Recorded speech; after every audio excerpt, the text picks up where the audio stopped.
foundation.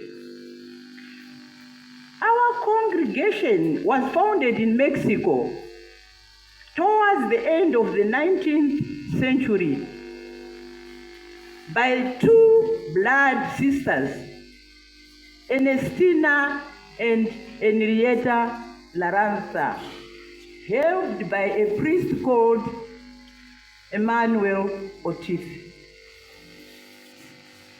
Missionaries of different orders had gone to Mexico in the 16th century to establish the church. Through the centuries, the church suffered persecution of all kinds.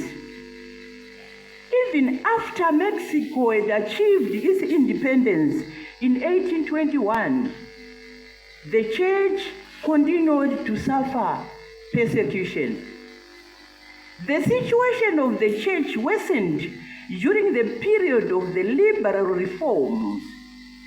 These liberal reforms deny the existence of any divine authority to whom obedience is due, and make man a law unto himself.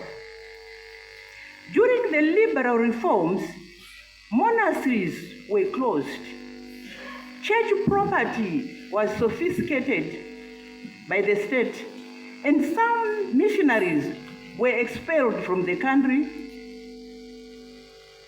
exiled, tortured, and even killed. It was during such difficulties that our congregation was founded. It seemed like a dream. On Monday, January 19, 1885, our congregation was established.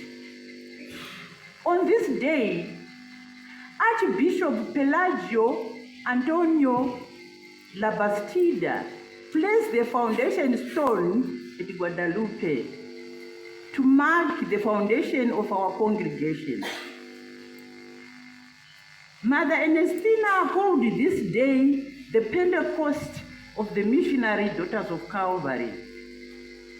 And 4 girls joined that very day.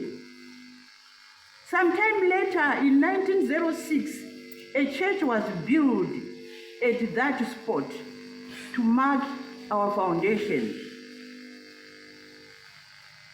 And the sisters opened many houses in Mexico. Later, they thought of going out to other countries.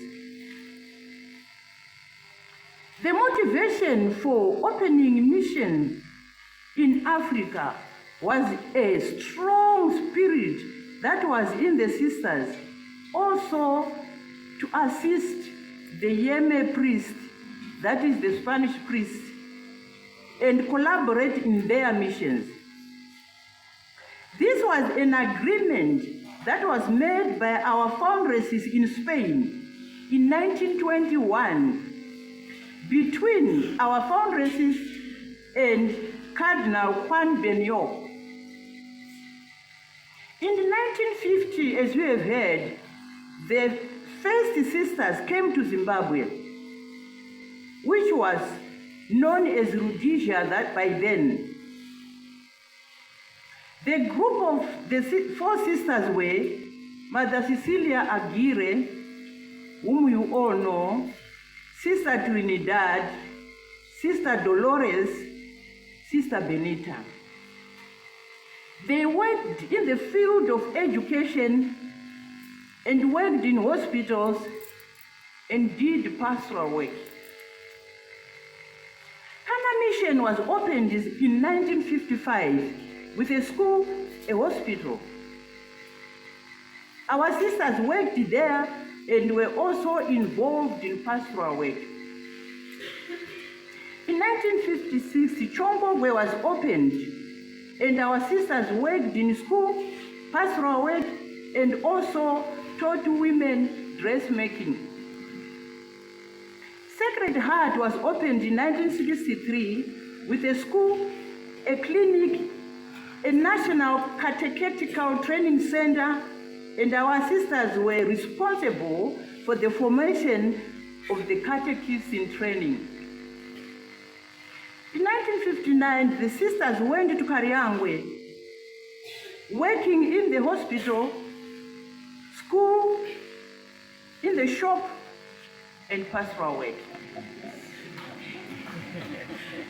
Chireya was opened with a hospital, a school, and an orphanage in 1966.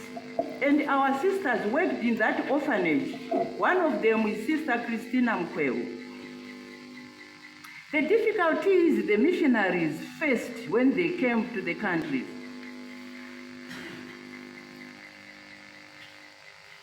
One of the difficulties was communication. Communication was the most difficult thing during the rain season. Our sisters would be completely cut off from everything for months. They couldn't receive the necessary provisions as there were no proper roads and no bridges. Another problem the expatriate missionaries faced was the language. In Wange Diocese, there are at least 4 major local languages spoken: Ndebele, Shona, Tonga, and Nambia. This was a great handicap for our Spanish sisters. They first had to learn English, the official language of the country, then any other local language in the country in order to communicate well with the people. Our missions, which are situated along the Zambezi Valley, were malaria endemic. Particularly, all missionaries have suffered from it, and in some cases, has become chronic. The climate presented another big shock for the missionaries on their arrival in the country. It took them some time to get used to the very high temperatures during summer, before, and during the rain season. The first fruits of these sisters I have mentioned, it brought them great joy when our first sisters made their first profession in Spain in 1969. These were Sister Josephina Scapula, Sister Christina Mkwewu, Sister Magdalene Nekwati. May she rest in peace. They were sent back to Zimbabwe, where they worked in the fields of education, pastoral work, and formation. Sister Christina and Sister Josephine, they were formators, and we hold them very dearly in our hearts. Sister Josephina has already a number of sisters who are present here, whom she formed. Can you just stand up? Those who are here, some have gone out, some have gone to Spain. So those who were formed by Sister Josephina as candidates and postulants, may you please stand up, just to stand up for people to see you.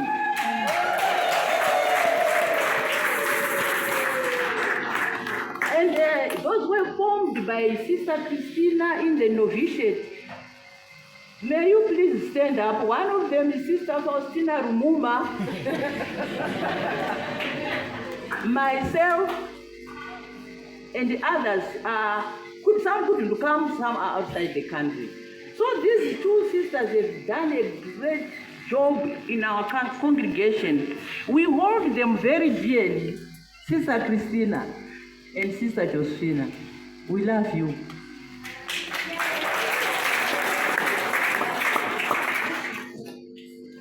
And we always love you because of what you did to us.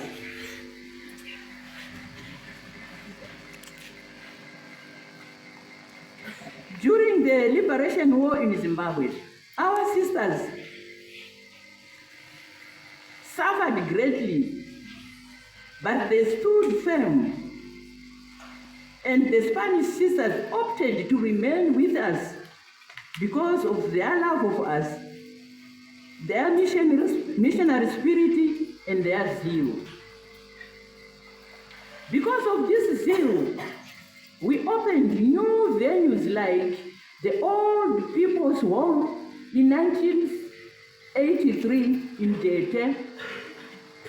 And Sister Rosa Abad was one of the pioneers. May she rest in peace. In 2009, we opened a community in Binga at All Souls Mission. Our sisters working at school, pastoral work, and at the pastoral center. In 2012, we opened Sunrise Children's Home. And Sister Lola Perez, who we know as Vanene, with Sister Faustina Rumuma, were the first pioneers. May they stand up, we clap hands for them.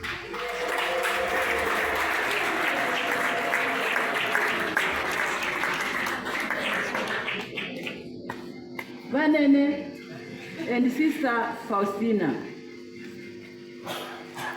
your word will always be remembered.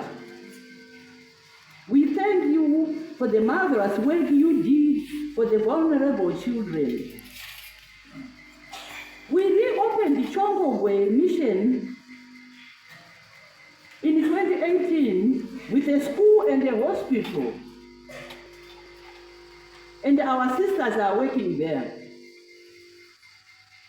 We also work in Lubancho with the vulnerable people of all ages. In 2018, July 3, we opened a house in Monde Diocese, Zambia.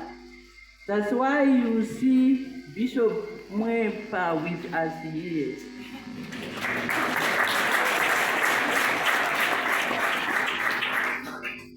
There in Monde, we are in administrative work of the diocese and pastoral work. We thank God for working through us this far. We ask God to continue giving us that zeal which the first missionaries had, and is the zeal we need today for our missionary work. Thank you.